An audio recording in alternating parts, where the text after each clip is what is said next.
আপনার এবং আমার প্রিয়জনদের জন্য এই ঈদ আনন্দ, সমৃদ্ধি এবং বরকত নিয়ে আসুক।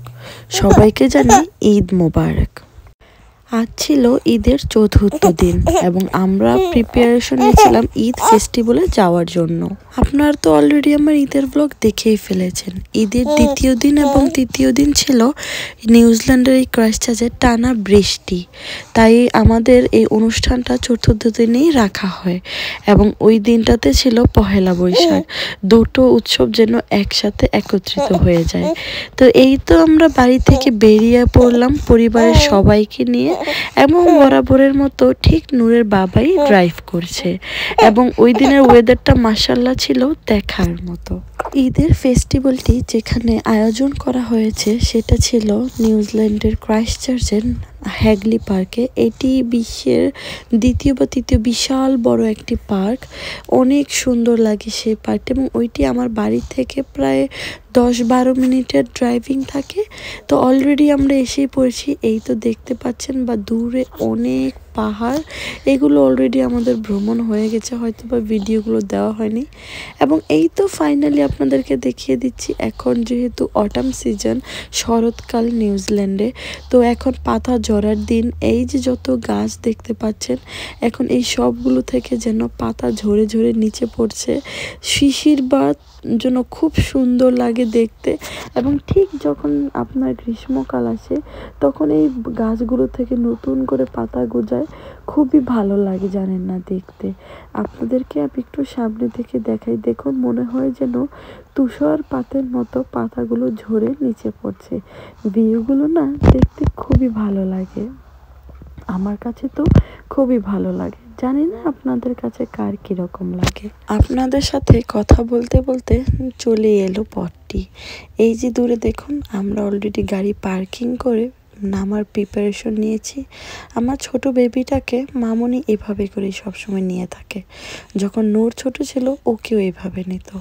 তো ফাইনালি আমরা আমাদের গন্তব্যস্থানে পৌঁছে যাই এবং এই যে দেখছেন আপনাদের যে পাতার ওয়েদারটা দেখিয়েছিলাম এবং দেখুন এখানের ভিউতে গাছের নিচে পাতা পড়ে যেন একদম হলুদ হয়ে গেছে, খুব সুন্দর লাগে। তো অলরেডি আমরা আমাদের ফেস্টিভ্যালে এন্ট্রি করে ফেলি, যেহেতু আমরা আগে থেকেই টিকিট কেটে রেখেছি। এখানে যেন মাল্টিকালচার মুসলিম ছিল, সব দেশের মুসলমানরা একত্রিত হয়ে। তবে এবার প্রায় সবাই ট্রাই করেছিল ফিলিস্তিনকে উদ্বোধন করার জন্য, কারণ এখন যে পরিস্থিতি হয়েছে ফিলিস্তিনে, মুসলমান হিসেবে আমাদের এখানে যাই এখানে অর্থ উঠবে না কেন তার কিছুটা অংশ আমরা এখানে ফিলিস্তিনে ডোনেট করে দিব। তো এই যে মহিলার কথা বলছে দেখুন।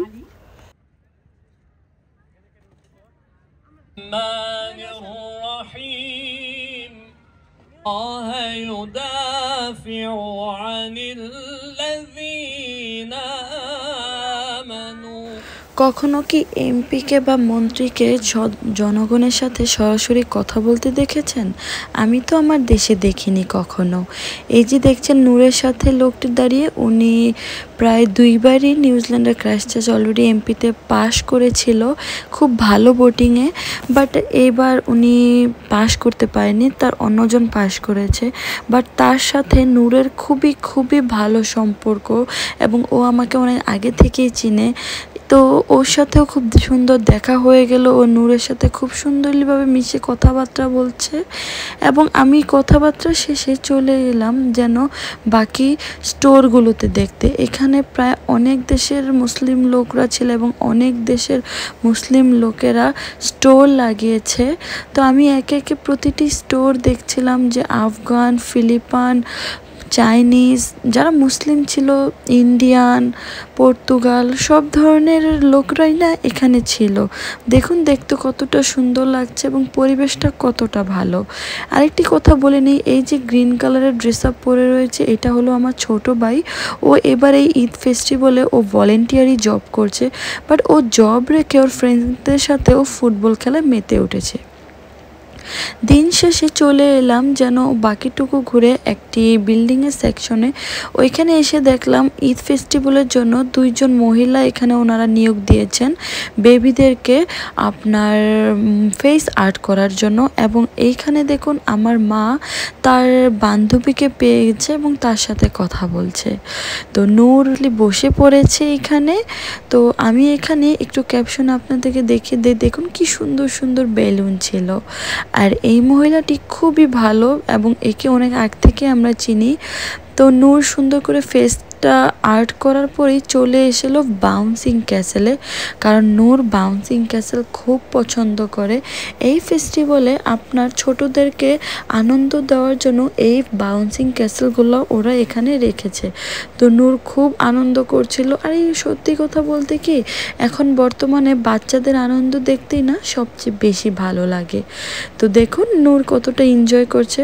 তো এখনও বাউন্সিংয়ে যখন জাম্প দিচ্ছে, তো আমি পাখিটুকু না দূর থেকে একটু ভিডিও ক্লিপ করার ট্রাই করছিলাম। তো হঠাৎ দেখলাম আমার ভাইয়াও এসে পড়েছে তার 2 মেয়ে নিয়ে। তো ওরাও না এখানে ওর সাথে এনজয় করছে। তো এবার আমাদের যাওয়ার পালা ছিল ফেস্টিভ্যালের পিছনের দিকটাতে, যেখানে ছিল অনেক ধরনের বড় ছোট বড় সবার জন্য রাইড। তো দেখুন দেখতে না বাংলাদেশেই ওই যে নন্দন, আপনার ফ্যান্টাসি বা আরও অনেক যে রাইডগুলো আছে ছোটোবেলায়, তো এগুলোতে চড়েছিলাম। এইসব এরিয়ার কথাই অনেকটা মনে আছে। তো নূরকে এখানে চড়ানোর জন্য আমরা নিয়ে গেলাম যে চলো। ও বলছে বাবা আমি আগে এই রাইডটাতেই চড়বো। ওর বাবা তো ওকে যেটা বলবে সেটাতেই সই। আর পরবর্তীতে আমার এক ফ্রেন্ড ভাইয়া, ওনারা ইন্ডিয়ান, তো ওনার মেয়ের সাথে নূর বসে পড়লো এত বড় একটা রাইডে। ওর একটুও ভয় করছে না, ও একা একা উঠে গেছে এখানে। আমার সত্যিই খুব ভয় লাগছিল। তো ওই ছোট মেয়েটার সাথে নূর প্রায় সব রাইড করছে। এবং এইখানে দেখতে পাচ্ছি আমার ভাই ভলেন্টিয়ারি করতে করতে এখন জবের ক্ষেত্রে আমাদের পাশাপাশি এসে পড়ে।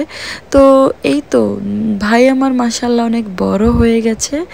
এখন আমার মা বাবাকেও চড়িয়ে দিলাম, ওনারাও চড়লো এবং আমার পরবর্তী স্থানে আমার ভাইয়াও চড়ে উঠলো। এবং আমাদের জন্য এই সেকশনটা খালি হচ্ছিল। তো এই তো পরবর্তীতে যখন দেখলাম মাগরিবের সময় হয়ে যাচ্ছে, তো আমাদেরকে পাহারা দেওয়ার জন্য উপরে দেখুন কি সুন্দর হেলিকপ্টারেরও আয়োজন করেছে। এখানে সব ধরনের শান্তির ব্যবস্থা করা ছিল। তো আপনার যদি টয়লেটের পজিশন ছিল, এখানে আশেপাশে টয়লেটের ব্যবস্থা করেছে। এই যে আমার মামুনি আমার ছোট বেবিটাকে নিয়ে চলে যাচ্ছে, যেহেতু মাগরিবের আজানের টাইম, ওনার ইফতার করতে হবে। তো উনি রোজা ছিলেন। আর আমি যাওয়ার সময় চিন্তা করলাম যে কেননা নূরের জন্য একটি ক্যান্ডি ফ্লক্স নিয়ে যাই। তো আমি পুরোটা ভিডিও করেছি ক্যান্ডি ফ্লক্স কীভাবে পুরোটা ওর এত সুন্দর করে বানিয়েছি। চলুন আপনাদেরকে একটু দেখাই।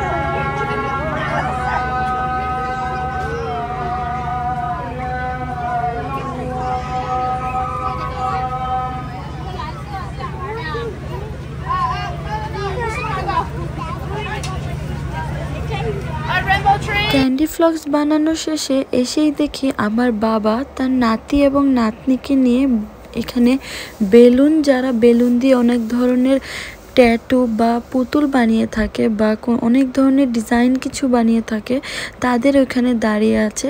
তো দেখুন আমার ছোট্ট বেবিটাও বেলুনের কিছু একটা লাগবে।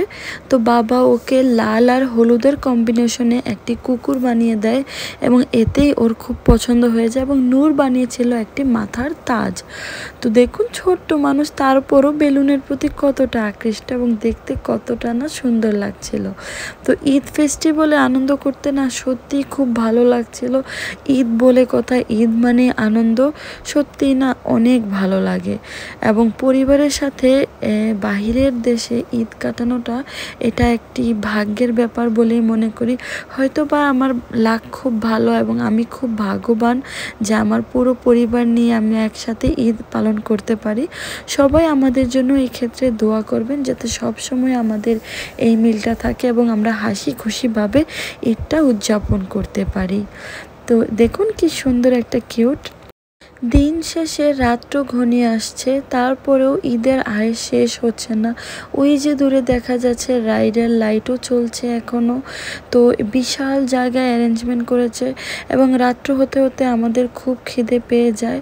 তো আমরা হটডগ অর্ডার করি এবং নূর এখানে সুইটকর্ন খাচ্ছে। তো এখানে বাসায় যেতে যেতে আমার ভাই যেহেতু ভলেন্টিয়ারি কাজ করছিল, অনেকটাই রাত্র হয়ে যায়। তো আমাদের এখানেই আজকে ঈদের উদযাপনটা শেষ হয়। নতুন আসবো নতুন ভিডিও নিয়ে। আল্লাহ হাফেজ।